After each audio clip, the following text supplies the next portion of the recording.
Aujourd'hui, nous traversons Auckland assez rapidement. Nous préférons éviter les grandes villes en fourgon, mais on peut quand même en parler un petit peu. Auckland est fondée autour de deux grands ports. C'est la ville la plus peuplée de Nouvelle-Zélande, avec plus de 1 500 000 habitants, soit plus d'un quart de la population du pays.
Aujourd'hui, nous traversons la forêt de Waipua qui s'étend sur 12 000 hectares. Son nom en maori signifie « la forêt où il pleut la nuit ». Elle est réputée pour ses arbres gigantesques. Mais ils sont toutefois victimes de la maladie du dépérissement provoquée par un champignon. Cette maladie n'a pour l'instant pas de remède connu. Ainsi, des restrictions d'accès sont mises en place pour limiter la propagation de ce champignon qui se déplace à cause des chaussures des touristes. C'est pourquoi les 3/4 de la forêt ne sont pas accessibles aux visiteurs.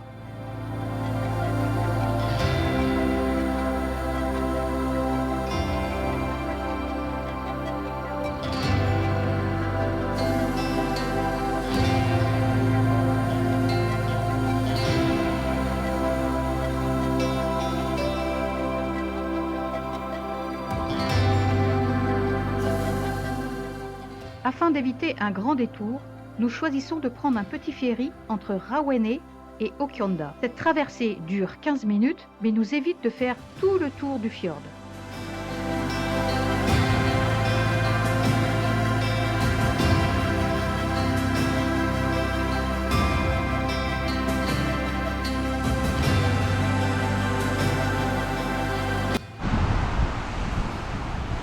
Cap Renga.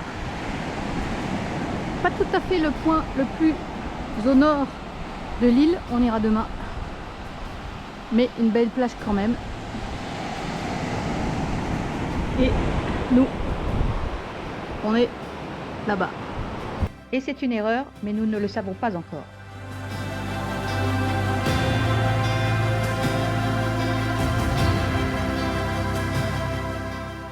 Car le lendemain, le temps est très mauvais. Il pleut et il y a un épais brouillard. Alors évidemment, dans ces conditions, nous ne voyons rien du cap Renga, la pointe la plus au nord de la Nouvelle-Zélande. Le nom du cap provient du mot maori Renga, qui signifie les enfers. Je crois qu'aujourd'hui, il porte bien son nom.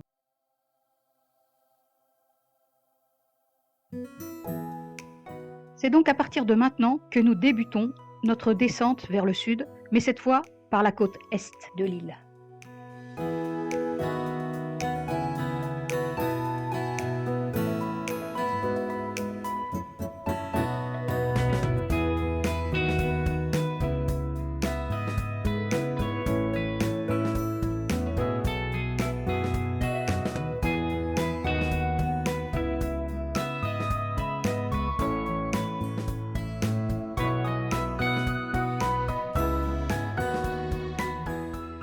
Nous arrivons ainsi à Paia, une jolie petite ville d'environ 2000 habitants. Elle est souvent désignée comme le joyau de la magnifique baie des îles. D'ailleurs, elle est très touristique. Toujours pour éviter un grand détour de plusieurs kilomètres, nous prenons à nouveau un petit ferry entre Opua et Okiato.